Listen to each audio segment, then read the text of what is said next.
Tension अभी बना हुआ है, जो चिंताएं अभी भी हैं। एक भारत पाकिस्तान, ट्रम्प का टैरिफ है, मानसून का सामान रहे तो अच्छा है, नहीं रहे तो वो भी एक टेंशन की बात है। लेकिन इसके बावजूद एफआई पैसा लगा रहे हैं, बाजार लगातार बढ़ता जा रहा है, तो ये थोड़ा समझना होगा। तो अभिषेक अग्रवाल साहब, आपसे पूछूं तो इन सारे टेंशन वाली बात के रहने के बावजूद लोग खरीदारी क्यों कर रहे हैं, क्यों इतना बढ़ा जा रहा है? या फिर बहुत बिक गया था, लोग थक गए थे बेचते बेचते, अब हुआ कि चलो खरीद लिया जाए, ऐसा है क्या? आपको ध्यान में होगा लक्ष्मण जी, पिछले शो में जब हम बैठे थे तब ये चर्चा हो रही थी। और तब भी मैंने ये हाईलाइट किया था कि आप देखेंगे कि जब मार्केट का बॉटम बन चुका होगा और फिर मार्केट का बाउंस बैक आएगा तो एफआई बायर बन जाएंगे। एंड उससे पहले भी ये भी चर्चा हुई थी कि डीआई जो है वो इस साल ओवरटेक कर लेगा एफआई को। तो ये दोनों चीज जो है वो हमने होती हुई देखी है।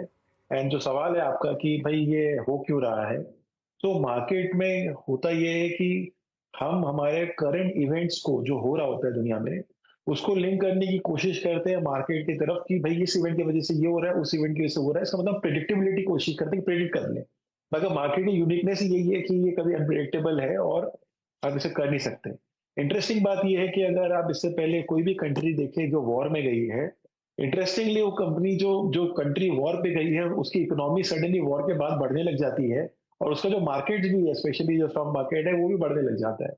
अभी लेटेस्ट एग्जांपल अगर हम देखें तो रशिया के केस में जब रशिया यूक्रेन के वॉर पे गया था तो सबको लगा कि भाई अब जो वॉर हो गई है तो अब रशिया एज यूजुअल जैसे पहले उसकी करेंसी टंबल होती थी वो टंबल हो जाएगी, बट ऐसा हुआ नहीं।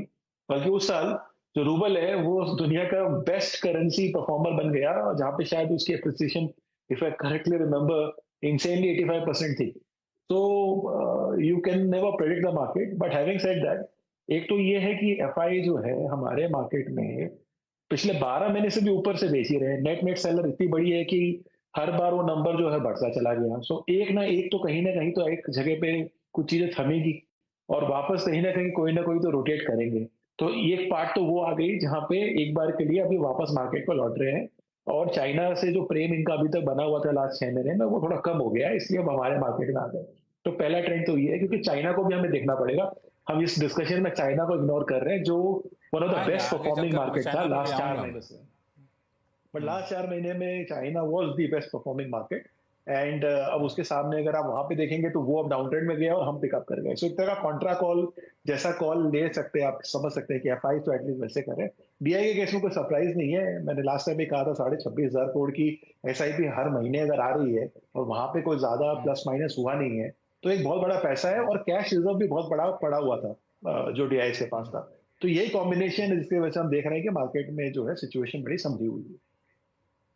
बिल्कुल, हमने शो के शुरुआत में कहा था कि फिरोज़ अजीज़ साहब जुड़ेंगे, जो कि जॉइंट सीईओ हैं आनंद राठी वेल्थ लिमिटेड के, हमारे साथ जुड़ चुके हैं। फिरोज़ साहब नमस्कार, आपका स्वागत है। हम लोग शो में चर्चा कर रहे थे कि ये बाज़ार में तेज़ी जो आ गई है, ये कहाँ से आ रही है, क्या सोच के बाज़ार बढ़ते जा रहा है। कुछ हमारे पैनलिस्ट ने बताया कि टेंशन अभी भी है, लेकिन हो गया, अब कितने लोग बिकवाली करेंगे।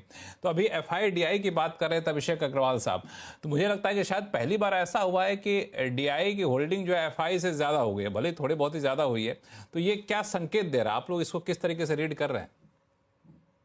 नमस्कार लक्ष्मण सर। जैसे आपने फरमाया कि मार्केट चढ़ रही है, काफी सारी अनप्रेडिक्टेबल सर्कमस्टांसेस में मार्केट बढ़ क्यों रही है, वो अगर एक प्रश्न हो तो एक ओवरसोल्ड टेरिटरी था। अगर आप डेरिवेटिव भी देखते हैं, डेरिवेटिव में हम जब हम अपनी ट्रेजरी संभालते हैं, one of the largest treasuries, derivative treasuries in the country, तो हम ये देखते हैं कि भाई एफआई की इंडेक्स शॉर्ट पोजीशंस जो थी, जब मैं लास्ट टाइम आपके शो में था, जब बोल रहे थे it's an oversold, it's a screaming buy, 22,200 पे 80% शॉर्ट लेवल्स थी। अब कल तक वो 58% की शॉर्ट लेवल्स हैं इंडेक्स फ्यूचर्स में एफआईआई की।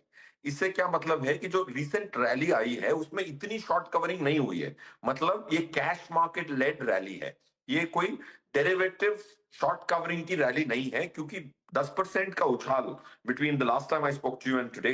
एंड बट एफआईआई की जो इंडेक्स फ्यूचर्स है वो इतनी इतनी लॉन्ग नहीं हुई है, 20 से 42 पे पहुंची है। That's point one. Point two, अगर 4 लाख करोड़ बेचने के बाद बुरी खबर आती है ना एफआईआई की, तो कुछ इंपैक्ट नहीं पड़ता है। देखिए, अगर खबर जो भी हो, खबर पे इतना निर्भर नहीं करता है, खबर कब आती है उस पर ज्यादा निर्भर करता है। लक्ष्मण सर, एक उदाहरण से मैं आपके दर्शकों को समझाना चाहूंगा।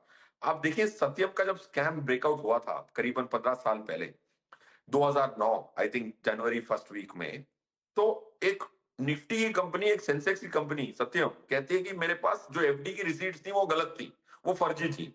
इतनी बड़ी कॉर्पोरेट गवर्नेंस पे प्रश्न चिन्ह के बाद उस दिन निफ्टी बंद हुई थी 1.5% नीचे, क्योंकि ऑलरेडी ग्लोबल फाइनेंशियल क्राइसिस के चक्कर में ऑलरेडी सेंसेक्स 30% गिर चुका था। अगर यही खबर 6 महीने पहले आती तो इस बहाने से उस दिन मार्केट लोअर सर्किट होती। सो खबर इंपॉर्टेंट नहीं होती, खबर कब आती है उस पर निर्भर करता है। ऑलरेडी इंडिया वैल्यूएशन के बहाने एफआईआई के पैसे लौटा चुका है, इसीलिए डीआईआई का आंकड़ा एफआईआई से ज्यादा हो चुका है। That's because we have already returned 4 lakh crore to FII on the pretext of valuations. नहीं, मुझे एक सवाल और जवाब दे दीजिए, फिर मैं संजय सर के पास जाऊंगा कि ये जब एफआई जा रहे थे तब जो वजह थी अचानक से वो क्या पलट गई जो एफआई वापस आ रहे हैं? ऐसा तो नहीं कि वैल्यूएशन बहुत ज़्यादा नीचे चला गया, अभी भी ठीक ठाक महंगा मार्केट हमारा है। ऐसा नहीं कि कुछ हम लोग बहुत ज़्यादा अच्छा कुछ करने जा रहे हैं, हमारा आउटलुक बहुत अच्छा हो गया है। तो आखिर एफआई अब क्या सोच के आ क्या रहे हैं? लक्ष्मण से देखिए, हमारे जब फ्लोस को देखते हैं हम क्वांटम देखते हैं, ना सिर्फ साइन। पॉजिटिव हुआ है, आप देखिए 78,027 करोड़ जनवरी में बिकवाली हुई, 34,574 फरवरी में बिकवाली हुई, मार्च में 3,973 की बिकवाली हुई, अप्रैल में 4,223 करोड़ की परचेज है। माना कि नेगेटिव साइन से पॉजिटिव साइन में चले गए, 4,000 करोड़ की परचेज को परचेज मैं नहीं मानता। It is not about the signature of the flow or the direction of the flow, it's the quantum of the flow. एक दिन में जो निकाला था 6,000 8,000 करोड़ भी एफआई ने निकाला था जनवरी में, एक दिन 7,000 करोड़ निकाला था, उसका आधा पैसा पूरे अप्रैल में आया है। लोग कह रहे हैं कि एफआई के पैसे आने लगे हैं। Of course it's a good thing that selling कम हो गई मार्च तक और अप्रैल में पॉजिटिव नंबर देखने को मिला है। But I don't see that as a very very large screaming buy from FII as yet. Flows तो ये नहीं कहते। संजय सर, ये एफआईज आ रहे हैं, ठीक है, पॉजिटिव साइन है। जिस तरीके से बेच रहे थे बेच नहीं रहे, अब आर नेट बायर हो गए हैं, तो इसको आप किस तरीके से देख रहे हैं कि वाकई एफआई मुंह मोड़ ली हमारे तरफ आते हुए कि नहीं? ये कहना अभी जल्दीबाजी होगी। देखिए लक्ष्मण जी, एफआईआई कई कैटेगरी के होते हैं। कुछ एफआईआईज होते हैं जो कि बहुत शॉर्ट टर्म ट्रेडिंग के लिए आते हैं या फिर आर्बिट्राज के पर्पज से आते हैं, और कुछ हैं जो लॉन्ग टर्म इंडिया इन्वेस्टर्स होते हैं। कुछ एफआईआई का पैसा हमें जो इमर्जिंग मार्केट की ईटीएफ्स है उसके एलोकेशन के द्वारा भी मिलते हैं। तो जो इन तीनों का जो नेट आंकड़ा है वो जाके हमारे एफआईआई के नंबर्स में डिस्क्लोज होता है। नो डाउट पिछले कुछ महीनों में काफी एफआईआई के नंबर्स नेगेटिव रहे। मैं समझता हूं आज के कॉन्टेक्स्ट में ये एफआईआई का नंबर जो पॉजिटिव हुआ है और खास करके पिछले 2 सप्ताह में जो स्ट्रांगली पॉजिटिव हुआ है, ये एक सेंटिमेंटल पॉजिटिव रहा। और भारतीय बाजारों में जिस तरह से रिलेंटलेस सेलिंग रही एफआईआईज की जनवरी फरवरी और मार्च में, उसके कारण एक माहौल सा पैदा हो गया था कि अगर इस तरह से ही एफआईआई बेचते चले जाएंगे तो डीआईआई को खरीदने की भी कोई लिमिटेशन होगी, तो फिर बाजार का डायरेक्शन नेगेटिव ही रहेगा। तो मैं समझता हूं कि सेंटिमेंट को उसने जो ये डायरेक्शनली चेंज हुआ है एफआईआई का फ्लोज, इसने सेंटिमेंट को तो बहुत सुधारा है। और शायद ये बाजार के अलग अलग सेगमेंट्स में भी दिख रहा है, क्योंकि जो रिटेल सेगमेंट है भारत का, जो कि इंस्टीट्यूशनल इन्वेस्टर की नंबर्स में उसका पार्टिसिपेशन नहीं झलकता पूरी तरह से, एक्सेप्ट फॉर कि जो म्यूचुअल फंड में एलोकेट करता है। लेकिन अगर आप मार्केट की ब्रेड्थ को देखें तो पिछले कुछ दिनों में मार्केट का ब्रेड्थ जो है वो बढ़ रहा है। अब जो खरीदारी हो रही है वो कई मिड कैप में भी हो रही है और स्मॉल कैप में हो रही है। ऐसा ट्रेंड पिछले 2 महीनों में बिल्कुल नदारद सा था। तो मेरे ख्याल से जैसा कि मैंने कहा कि उसने लोगों के उत्साह को बढ़ाया है, सेंटिमेंट को चेंज किया है। सेंटिमेंट को चेंज किया है। सुदीप सर, ये सेंटिमेंट चेंज होने का असर आप कितने दिन तक देख रहे हैं कि ये थोड़ा सेंटिमेंट सुधरेगा, बीच में जाके कई बार डिप होगा, जब तक कि ये 90 डेज वाला डेडलाइन खत्म नहीं हो जाता, जब तक कि इंडो पाक वाला टेंशन दूर नहीं हो जाता, तब तक ये कहना कि बिल्कुल मार्केट दुरुस्त हो गया मुश्किल है? ये बिल्कुल सही। अभी ये बताना बिल्कुल सही नहीं होगा कि मार्केट वापस एक सिग्निफिकेंट पॉजिटिव मोमेंटम की तरफ जा रहा है। मार्केट में वोलेटिलिटी है, वोलेटिलिटी रहेगा।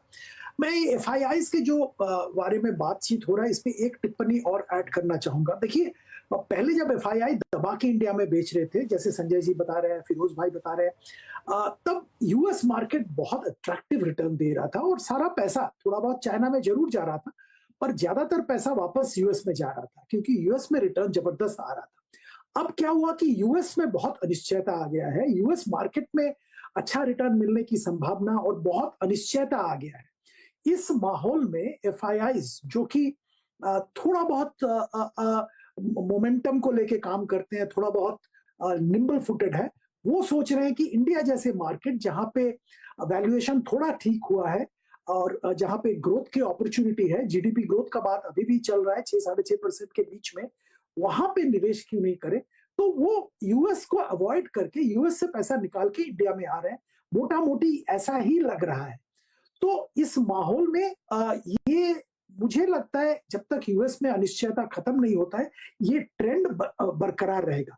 पर अब इंडिया में पैसा आएगा या और इमर्जिंग मार्केट में जाएगा, ये डिपेंड करेगा इंडिया के इंटरनल्स कैसे बिहेव करते हैं, इंडिया पाकिस्तान में मतलब कैसे सोल्यूशन होता है, कैसे शांति वापस आता है ताकि मार्केट को कोई स्ट्रेस ना हो।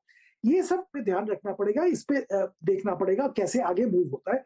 पर फिलहाल वोलेटिलिटी बरकरार है और रहेगा भी। वोलेटिलिटी